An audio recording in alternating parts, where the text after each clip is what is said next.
السلام عليكم ورحمة الله وبركاته. الحمد لله رب العالمين، والعاقبة للمتقين ولا عدوان إلا على الظالمين، وصلى الله وسلم على نبينا محمد وعلى آله وصحبه أجمعين. أما بعد. பாசத்திற்குரிய சகோதர சகோதரிகளே, தாய்மார்களே, பெரியோர்களே, அல்லாஹும்ம இன்னக அஃபுவுன் துஹிப்புல் அஃப்வ ஃபஅஃபு அன்னி. அல்லாஹுவே, நீ மன்னிப்பவன், மன்னிப்பதை விரும்பக்கூடியவன், ஆதலால் எங்களை நீ மன்னிப்பாயாக என்று அல்லாஹுவின் தூதர் ஸல்லல்லாஹு அலைஹி வஸல்லம் இது போன்ற நாட்களில் பிரார்த்திப்பதற்காக அல்லாஹுவின் தூதர் நமக்கு கற்றுத்தந்திருக்கிறார்கள். மேலும் நம்முடைய மஸ்ஜிதினுடைய தலைவர் இனாயத்துல்லா சாஹிப் அவர்கள் உடல் உபாதைகளால் பாதிக்கப்பட்டிருக்கிறார்கள். நீண்ட நெடிய நாட்களாக பல்வேறு நோய் நொடிகளில் பாதிக்கப்பட்டிருக்கிறார்கள். இதுபோன்ற நாட்களில் நம்முடைய மஸ்ஜிதிற்காக பாடுபட்ட சமூகத்தினுடைய சேவை ஆட்கள் அவர்களினுடைய நலவுக்காகவும் அவர்களினுடைய ஆரோக்கியத்திற்காகவும் அதிகமாக பிரார்த்தனை செய்யுமாறு கேட்டுக்கொள்கிறேன். என் அன்பு உறவுகளே, ரசூலுல்லாஹி ஸல்லல்லாஹு அலைஹி வஸல்லம் அவர்களினுடைய காலத்தில் வாழ்ந்த ஒரு இறை மறுப்பாளர், பின் நாட்களில் அவர் இஸ்லாத்தை ஏற்றுக்கொள்கிறார். என்றாலும் கூட அந்த இறை மறுப்பாளரினுடைய குணாதிசயத்தை பற்றி அவரோடு பயணப்பட்ட ஒரு பெண்மணி சொல்லக்கூடிய ஒரு செய்தி, அல்லாஹுவின் தூதர் ஸல்லல்லாஹு அலைஹி வஸல்லம் அவர்களினுடைய காலத்தில் வாழ்ந்த ஒரு இறை மறுப்பாளர், மிக குறிப்பாக சாதாரண இறை மறுப்பாளர் அல்ல, மிக கடுமையான இறை மறுப்பாளர், அல்லாஹுவின் தூதரை ஏற்றுக்கொள்வதற்கு பெரிய அளவிற்கு தயக்கம் காட்டியவர், அல்லாஹுவின் தூதருக்கு பல்வேறு சிரமங்களை கொடுத்தவர். உச்சக்கட்டமாய் இவரினுடைய கரத்தில் தான் அல்லாஹுவினுடைய தூதர் ஸல்லல்லாஹு அலைஹி வஸல்லம் அவருடைய காலத்தில் இவரினுடைய கரத்தில் தான் காபாவினுடைய சாவிகள் எல்லாம் இருக்குமாம். மக்கள் எல்லாம் எப்பொழுதாவது ஒரு முறை மட்டும்தான் காபாவெல்லாம் திறக்கப்படும். அதிலும் குறிப்பாக திங்கள் கிழமையை அன்றைக்கு காபாவை எல்லாம் வாரத்தில் ஒரு முறை என்ன செய்வார்கள், திறப்பார்கள்.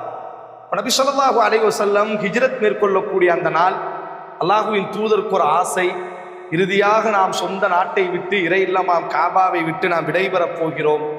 அதனால் ஒரு முறை காபாவிற்குள்ளாக நுழைந்து அல்லாஹுவை வணங்கிவிட்டு ஒரு 2 ரக்காத்துகளை தொழுது விட்டு நாம் சென்றால் நன்றாக இருக்குமே என்று இந்த மனிதரினுடைய வீட்டை தட்டுகிறார்கள். அவருடைய பெயர் உஸ்மான் இப்னு தல்ஹா என்று சொல்லப்படும். ஆனால் அவர் சொல்கிறார், நீ எதுவும் எனக்கு எதுவும் பெரிய விஐபி அல்ல, நீ ஒன்றும் எனக்கு மதிப்பு மிக்கவன் அல்ல, அதனால் உனக்காகவெல்லாம் காபாவை எல்லாம் திறக்கக்கூடிய நாள் அல்ல இது. பொதுவாக எப்பொழுதும் நாம் திறப்பதற்கென்று ஒரு நாள் வைத்திருக்கிறோம். முடிந்தால் அந்த நாளிலே வந்து எல்லோரையும் போன்று நீ முன்னுடைந்து விட்டு வெளியே செல்லலாம். உனக்காகவெல்லாம் நாம் திறக்க மாட்டோம் என்பதாக அவமானப்படுத்தி இழிவுபடுத்தக்கூடிய அளவிற்கு இஸ்லாத்தினுடைய மிக கடுமையான ஒரு எதிரி. என்றாலும் அவரிடத்தில் இருந்த ஒரு உயர்ந்த குணாதிசயத்தை பற்றி இஸ்லாமிய வரலாறுகளில் பொன் எழுத்துக்களால் பதிவு செய்யப்பட்டிருக்கு.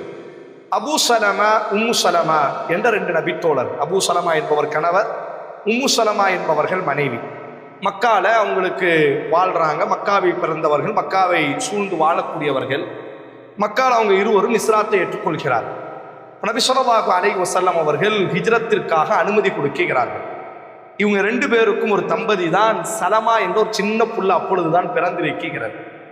அப்ப இந்த அபூ சலமாவும் உம்மு சலமாவும் அவர்களுடைய குழந்தைகளை அழைத்து கொண்டு இரவோடு இரவாக மக்காவை விட்டு நான் வெளியேறி விடலாம் என்பதாக முடிவெடுத்து ஒரு ஆலோசித்து அவங்க பயணத்தை தொடரும் பொழுது இந்த மனைவியினுடைய குடும்பத்தார்களுக்கு இந்த செய்தி தெரிகிறது. மறுபுறம் அபூ சலமா கணவனினுடைய குடும்பத்தாருக்கும் இந்த செய்தி தெரிகிறது. இருவரும் என்ன செய்கிறார்கள் என்று சொன்னால் இரவோடு இரவாக இவர்கள் இருவரையும் பிடித்துக் கொள்கிறார்கள். இப்ப மனைவியினுடைய குடும்பத்தார்கள் சொல்கிறார்கள், நீ செல்லக்கூடிய இடத்திற்கெல்லாம் எங்கள் மகளை எல்லாம் நாங்கள் அழைத்து விட முடியாது, நீ செல்வாய் காடே மலையே என்பதாக நீ பயணப்படக்கூடும், அதற்கெல்லாம் எங்களினுடைய மகளை எல்லாம் நாங்கள் உன்னோடு அனுப்பி கொண்டிருக்க முடியுமா? ஏதோ ஒரு நாட்டிலே அனாதையாய் அகதியாய் போய் வாழப் போகிறாய் என்பதற்காக எங்கள் வீட்டினுடைய ராணியை எப்படி உன்னோடி நாங்கள் அனுப்ப முடியும்? ஆதலால் ஒரு நாளும் உன்னோடு எங்களினுடைய வீட்டு பெண்ணை அனுப்ப மாட்டோம். திருமணம் முடித்து கொடுத்திருக்கிறோம், நீ நல்லவன் என்பதற்காக, அதற்காக நீ செய்வதை எல்லாம் ஏற்றுக்கொள்வதற்கு நாங்கள் ஒன்றும் பைத்தியம் இல்லை என்பதாக உம்மு சலமாவை பிடித்துக் கொள்கிறார். அபூ சலமா சொல்கிறார், உம்மு சலமா நீங்கள் வந்தாலும் சரி வராமல் இருந்தாலும் சரி, நான் என்னுடைய பயணத்தை தொடரத்தான் போகிறேன் என்பதாக அவர் பயணத்தை தொடர்ந்து விட்டார்.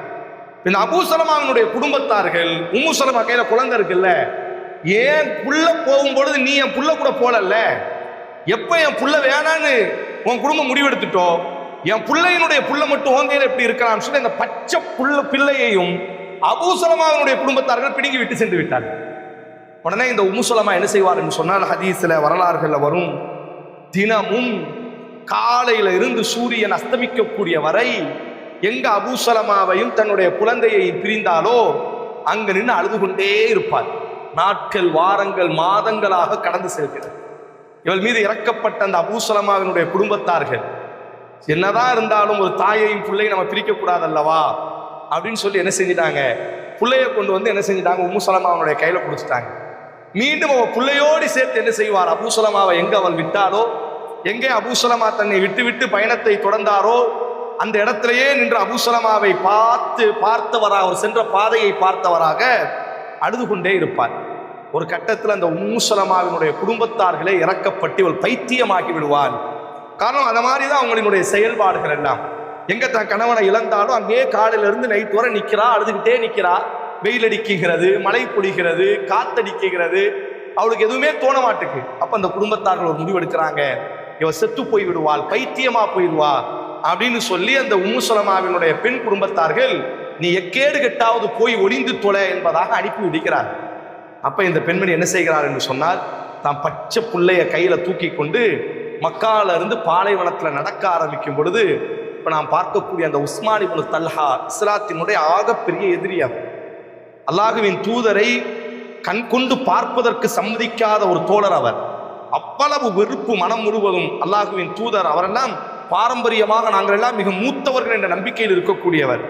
அவர் என்ன செய்கிறார் என்று சொன்னால், பாலைவனத்துல ஒரு நாள் பகல் நேரத்துல மக்கால இந்த உம்மு சலமா பிள்ளைய வச்சுக்கிட்டு நடந்து போறதை பார்க்கிறார். உடனே கேட்கிறார் உம்மு சலமாட்ட, எங்க போறீங்க? யா உஹ்தி இல்ல ஐன ததுகபீன, நீ எங்க போற? பிள்ளைய தூக்கிட்டு நடு காட்டுல பாலைவனத்துல நீ மட்டும் தனியா போய்கிட்டு இருக்கே, எங்க போற அப்படின்னு கேட்கும்போது அவர் சொல்றான், நான் என் கணவர் மதீனாவுக்கு போயிட்டாரு, நான் அங்க போறேன். உடனே அவர் என்ன செய்கிறார் என்று சொன்னால், அவரினுடைய ஒட்டகம் பாலைவனத்துல அவர் பயணிப்பார்ல. இது நான் சொல்லக்கூடிய இந்த வரலாறு முஹம்மது ஸல்லல்லாஹு அலைஹி வஸல்லத்தை ஏற்றுக்கொண்ட ஒரு நபித்தோழரினுடைய வரலாறு அல்ல. ஜாஹிலியாவினுடைய காலத்துல ஒரு ஆண் மகன் எப்படி இருந்திருக்கிறார், நாளைக்கு மறுமையில அதே உஸ்மான் இப்னு தல்ஹாவும் நிற்பார், முஹம்மது ஸல்லல்லாஹு அலைஹி வஸல்லமும் நாளைக்கு மறுமையில் நிற்பார்கள். நாம் எந்த கண் கொண்டு அவர்களை பார்க்க போகிறோம் என்பதை உரசி பார்ப்பதற்கு இந்த வரலாறை நான் சொல்கிறேன். உடனடியாக அவர் சொல்றாரு, தன்னுடைய ஒட்டகத்தை படுக்க வைக்கிறார்.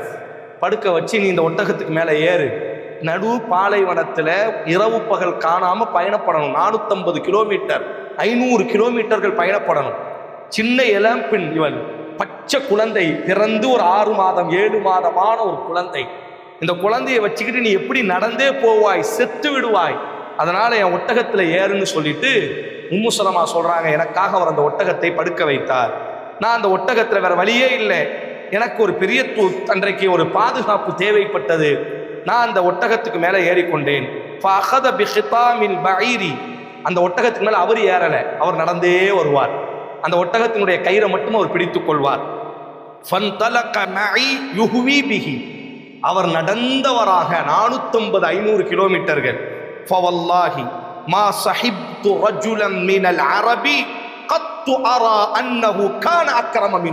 உலக வரைபடத்தில் எவ்வளவு பெரிய ஒரு வார்த்தை ஒரு பெண்மணி சொல்கிறார், என் அரேபிய கோத்திரத்தில் இவரை போன்ற ஒரு நல்லொழுக்கம் உள்ள மனிதனை நான் சந்தித்ததே இல்லை. காரணம், அவர் என்னை திரும்பி கூட பார்க்க மாட்டார். அவர் பெசாட் என்ன செய்வார், பயணப்பட்டு கொண்டே இருப்பார். எங்காவது ஓய்வெடுக்க வேண்டிய நிலைமை வந்தால் என்னுடைய ஒட்டகத்தை அமர வைத்து விட்டு அவர் திரும்பி நின்று கொள்வார். அம்மா சொல்கிறார், ஹத்தா இதா பலகல் மன்சிலு அனாஹபிகி சும்ம இஸ்தாஹர அன்னி ஹத்தா இதா நஸலத். எங்கேயாச்சும் இறங்கக்கூடிய நிலைமை வந்தால் என் ஒட்டகத்தை மட்டும் உட்கார வைப்பாரு. இஹ்ன்னு சொன்னா ஒட்டகம் உட்கார்ந்துரும். உட்கார்ந்த உடனே அவர் என்ன செய்வார், கொஞ்சம் தூரம் தள்ளி போய் இப்படி திரும்பி நின்று கொள்வார்.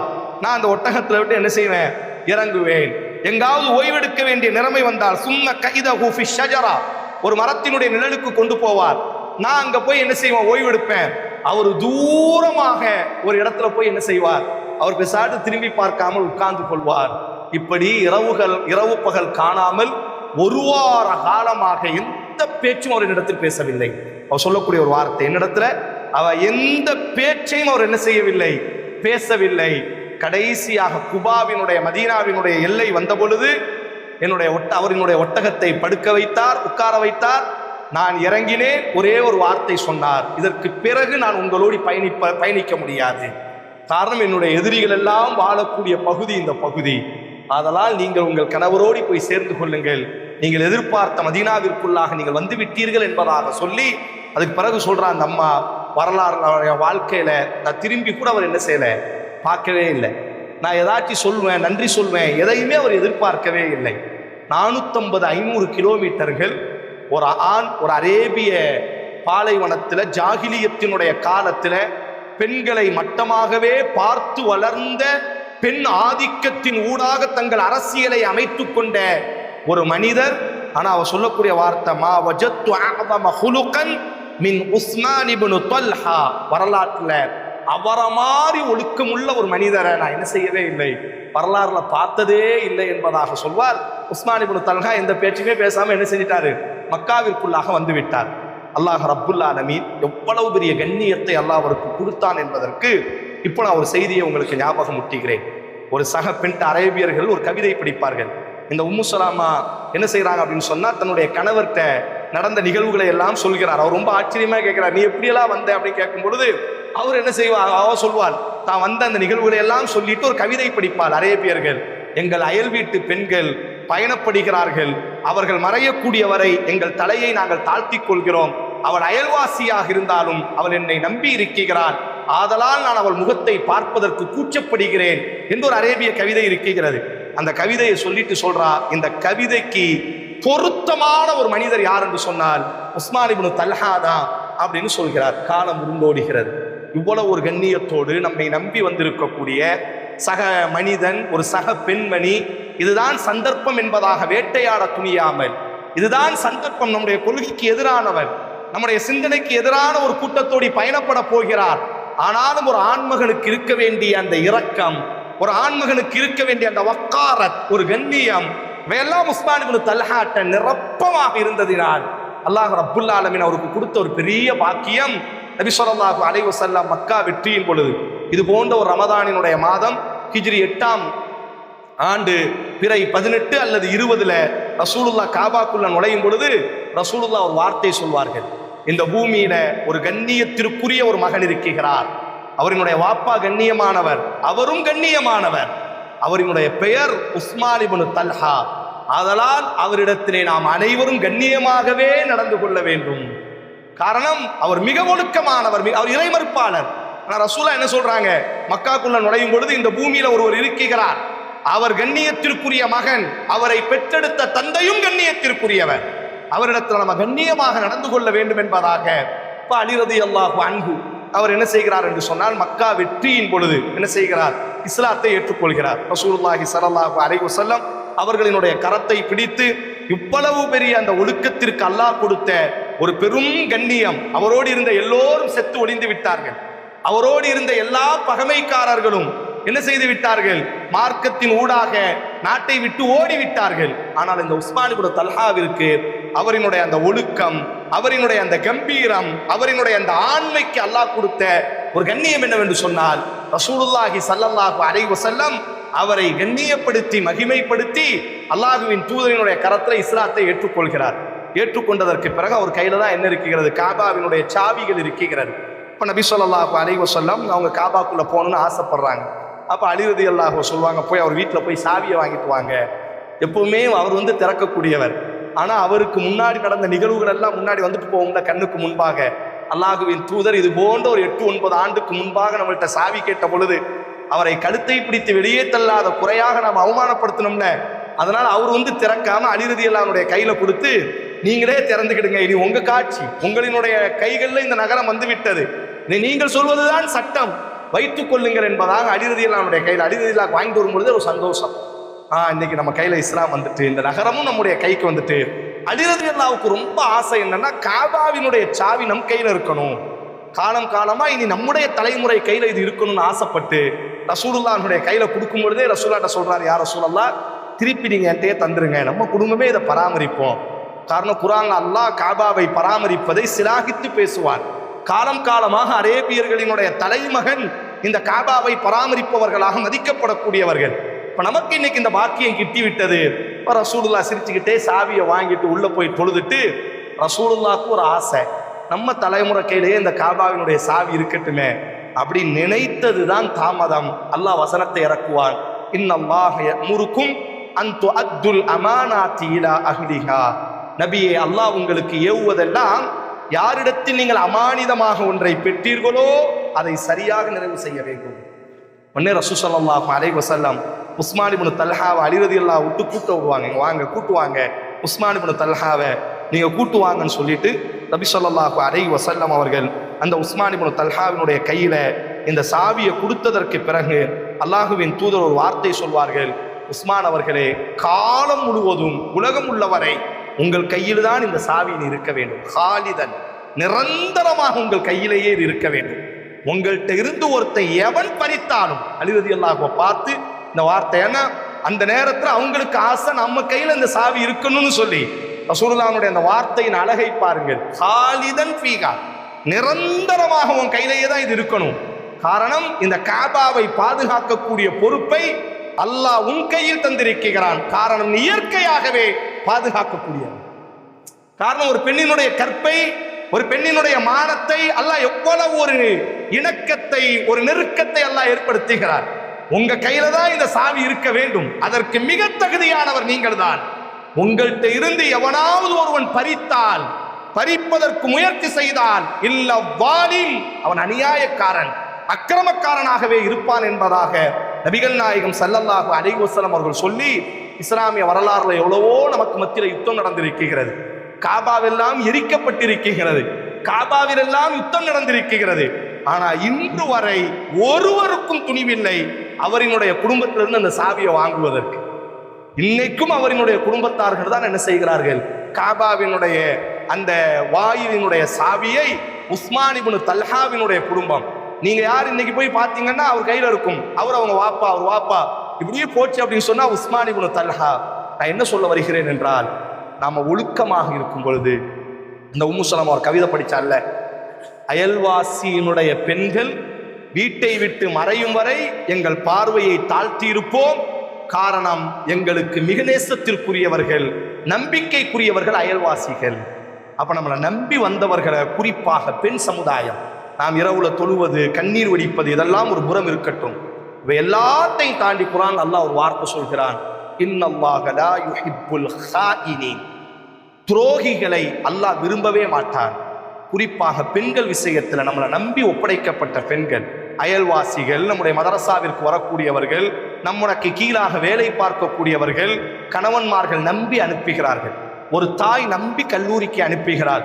ஒரு தகப்பன் வெளிநாட்டிலே இரத்தத்தை சிந்தி நம் மகளுக்காயினும் நாம் ஒரு நல்ல கல்வியை கொடுக்க வேண்டும், நாம் கற்காத கல்வியை நம் மகளுக்கு கொடுத்தாவது நம் மகள் நம் சமூகத்தில் தலையேந்து நிற்க வேண்டும் என்ற நம்பிக்கையோடு கல்விக்கூடங்களுக்கு அனுப்பும் பொழுது நாம துரோகம் இழைப்போம் என்று சொன்னால் அல்லாஹ் பாதுகாக்கட்டும்.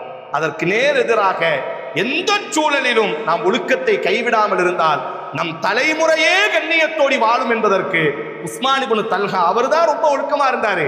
அதனுடைய சிறப்பு என்ன, இன்று வரை அல்லாஹுவால் கண்ணியப்படுத்தக்கூடிய தலைமுறையாக அவர்களினுடைய தலைமுறை இருக்கிறது என்று சொன்னார். இது நமக்கு ஒரு நல்ல ஒரு பாடம். இறை மறுப்பாளராக இருந்தும் கூட அவரினுடைய அந்த ஒழுக்கம் இருக்கிறது. ஒரு முஸ்லிமான பெண்மணி ஒரு இறை மறுப்பாளரை பார்த்து சொல்கிறது தன் கணவனிடத்திலே, இவரை போன்ற ஒரு மனிதனை நான் வரலாற்றில் பார்த்ததே இல்லை. இந்த பெயரை நாம் வாங்க வேண்டுமே தவிர நம்முடைய அயல்வாசியோ, நம் உறவு பெண்களோ, நம்மோடி படிக்கக்கூடியவர்களோ இதற்கு மாற்றமான ஒரு வார்த்தையை சொல்வார்களேயானால் நம் பிறப்பே அல்லாஹ் பாதுகாக்கட்டும். அதனால நண்பானவர்களே, இது போன்ற மற்றும் பிற வரலாறு நிகழ்வுகளை நாம நாளைக்கு என்ன செய்யலாம் பார்க்கலாம். வாஹித் அவானா அல்ஹம்துலில்லாஹி ரப்பில் ஆலமீன்.